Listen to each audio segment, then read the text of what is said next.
اتنے مقام اللہ نے بڑھا دیا ہے۔ تو در حقیقت یہ ہے اصل توحید حقیقی۔ کیا ہے یہ ہے توحید حقیقی۔ جو لوگ کہتے ہیں کہ داتا خواجہ کے درباروں میں جانا، ان سے مانگنا شرک ہے، یہ شرک نہیں ہے۔ داتا خواجہ کے درباروں میں جانا، نسبت رکھنا، ان کے نقش و قدم پہ خود کو چلانا، یہ شرک نہیں ہے، یہ در حقیقت اصل توحید حقیقی ہے۔ کیونکہ ان کا مقام و مرتبہ کس نے بڑھایا ہے؟ اللہ نے بڑھایا ہے۔ اور یہ توحید رحمانی اسی کو کہتے ہیں جہاں پہ انبیاء کرام کے معجزات ہوتے ہیں، جہاں پہ ہر نبی، ہر انبیاء کرام کی عزت، ان کے مرتبے کے بارے میں بتایا جاتا ہے۔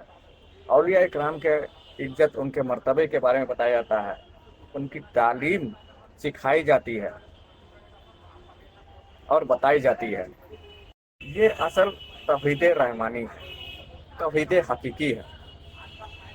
اب دوسری توحید کیا ہے جو توحید شیطانی کہلاتی ہے؟ توحید شیطانی کہاں سے شروع ہوئی؟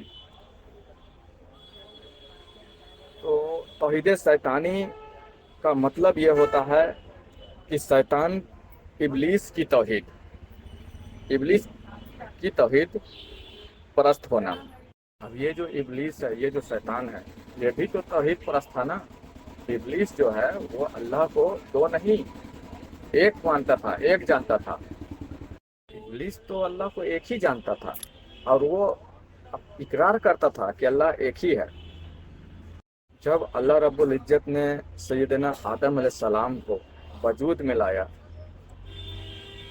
ظہور میں لایا، جب انعام اور اکرام سے نوازا اللہ رب العزت نے، سب سے بڑا انعام جو اللہ نے عطا کیا کہ اللہ کے بعد اگر سجدے کا حکم دیا اللہ نے اپنے بعد، تو وہ سیدنا آدم علیہ السلام کے آگے سر جھکانے کا حکم دیا۔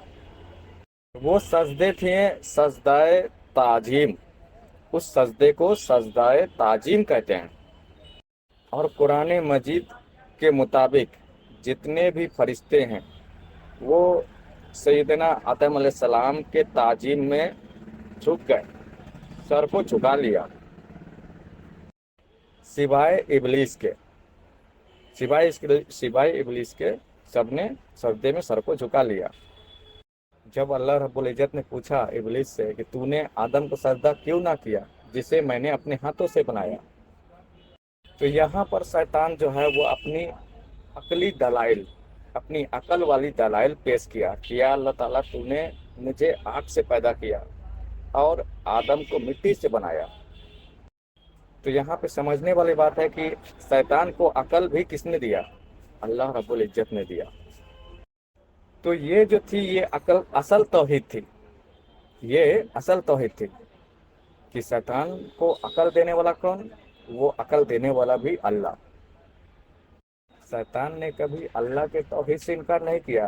اگر آپ اس کے سجدوں کو دیکھیں گے تو آپ بھی لرز اٹھیں گے کہ اتنے اس نے سجدے کیے ہیں، اتنا آج تک کوئی نہیں کیا ہو۔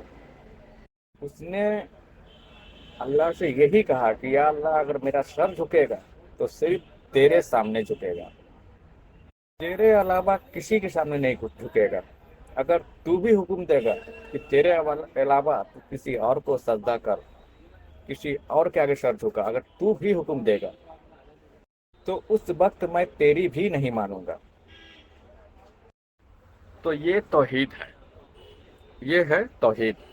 وہاں پر نوٹس کرنے والی بات ہے کہ اللہ کے توحید سے تو اس نے انکار نہیں کیا، وہ تو وہاں پر توحید پرست بنا ہوا رہا نا، توحید پرست بنا رہا۔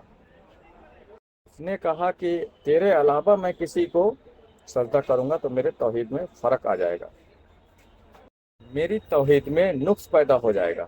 اس نے کہا کہ میری توحید میں نقص پیدا ہو جائے گا اگر تیرے علاوہ میں کسی اور کو سجدہ کروں گا تو۔ بہرحال یہاں تک تو اس نے توحید پرست بنا رہا، لیکن آگے اس نے کیا گستاخی کر دی کہ سیدنا آدم علیہ السلام کی بے ادبی بھی کر دی۔ اس نے کہا کہ تو نے اسے گاڑھے مٹی سے بنایا، اور